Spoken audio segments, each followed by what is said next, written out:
Пәләстінлік яштан алған тәлім. Abduvali Ayub. Uyg'urda Пәләстін degan yerni, Fatah degan tashkilotni va Arafat degan ismni bilmaydigan odam yo'q. Biz kichikimizdan ko'chlarda yangraydigan kanaylarda shu Пәләстін, Hamas, Fatah, Arafat deganlarni anglab cho'ng bo'lgan. Men Uyg'urcha savodim chiqib, o'qib chiqqan tunji doston marhum Qurbon Baratning Пәләстін xalqiga bag'ishlab yozgan Yo'qolmas Пәләстін degan dostoni edi. U yozuvchilar yozish huquqiga erishgan yillarda eng burun yozilgan dostonlardan sanaladi. Uyg'urda Arafat degan ism payg'ambarimizning va dadasining ismidan qolsa eng ko'p qo'yiladigan ismga aylangan. Hatto Arafatning keyniga Uyg'urning gulini qo'shib, qizlarni Arafat gul deb atashmi borliqqa kelgan. Mencha hatto Пәләстінliklarmi o'z vatani va Arafatni biz qadar so'ygan bo'lishi notayin. 2006 yili Anqarada bir qatimliq islomda tinchlik, dunyoda tinchlik temasidagi yoshlar yig'iniga ishtirok qildim. Yig'inda Пәләстін vakiliga eng uzun so'zlash fursati berildi. Men tirishib yurib, so'zlashga zalda va'da oldim-yu, sahnada so'z ola olmadim.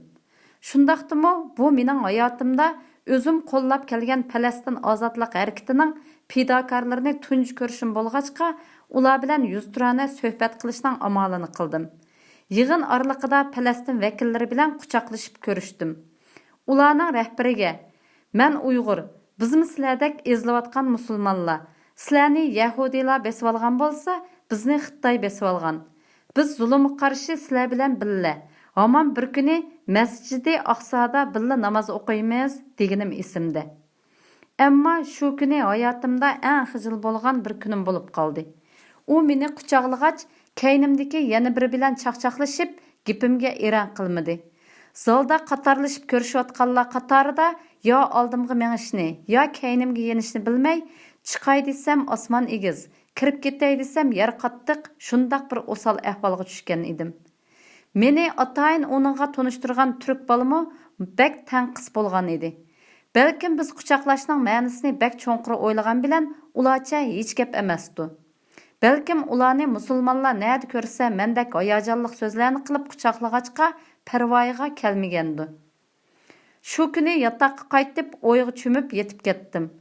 Men Beyjingga o'qishga borganda tunji olgan shaxsning tarjimaliga oid kitobning ismi Arafat edi. Men 2005-yilning oxiri Turkiyaga kelgan tunji haftasi yarim kun izlab aron topgan elchixona Пәләстінning edi. U yerda ishim yo'q edi. Faqat Пәләстін degan davlatning bayrog'ini, shu bayroqning bir davlatga simvol bo'lib, ko'kda mag'rur lapildigan holtini ko'rgili borgan edim. Texi shu kunki yig'inda so'zimni men Uyg'urdagi har kim har nima deydi, dard kelmaydi, bilmaydi degan qo'shiq bilan oyoqlashtirib, Пәләстінliklarning Uyg'urni eng tushundiganligini ta'kidlamoqchi edim. Shundan keyin har qatim Пәләстін haqida parang bo'lganda shu manzara ko'z oldimdan ketmaydi. U kuni hashamatlik zalda kostyum burulklarni qotirib kiygan, yig'inga yolqinliq nutqlar jon kirgizgan bir to'p arab, turk yoshlarining qatorida o'zimni to'glarning orasidagi yetim o'g'loqdek shunchalik yot, vijik, zaif his qilgan edim. Yig'inda mening so'zlashimga yetmaydigan vaqt Пәләстінlik yosh rahbariga kengri berilgan edi. Пәләстінlik rahbar Uyg'urning dardidan do'stlik qildigan chaqchiqini muhim bilgan edi. Yilimi ko'z oldimda.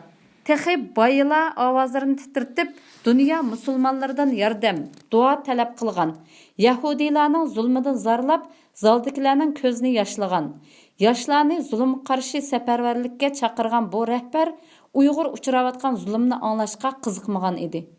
Bu manzara menga qarindoshlikning oilaga, qondoshlikqa mansub huquq bo'lib, millatlar aro mavjud emasligini tonutdi. Bu manzara menga islom siyosatga aylansa, siyosiy jihatda kuchsiz musulmonning e'tiborsiz qolganligini bildirdi. Bu hol menga musulmonlikning hayotdagi go'zalligidan zo'qlanish bilan siyosatdagi suiistimoliga g'azablanishning ta'minini tetdi. Пәләстінlik yosh menga siyosiyning, millat manfaatining, diniy, qarindoshligi, adolati bo'lmaydiganligi haqida unutilmas bir ta'lim bergan edi.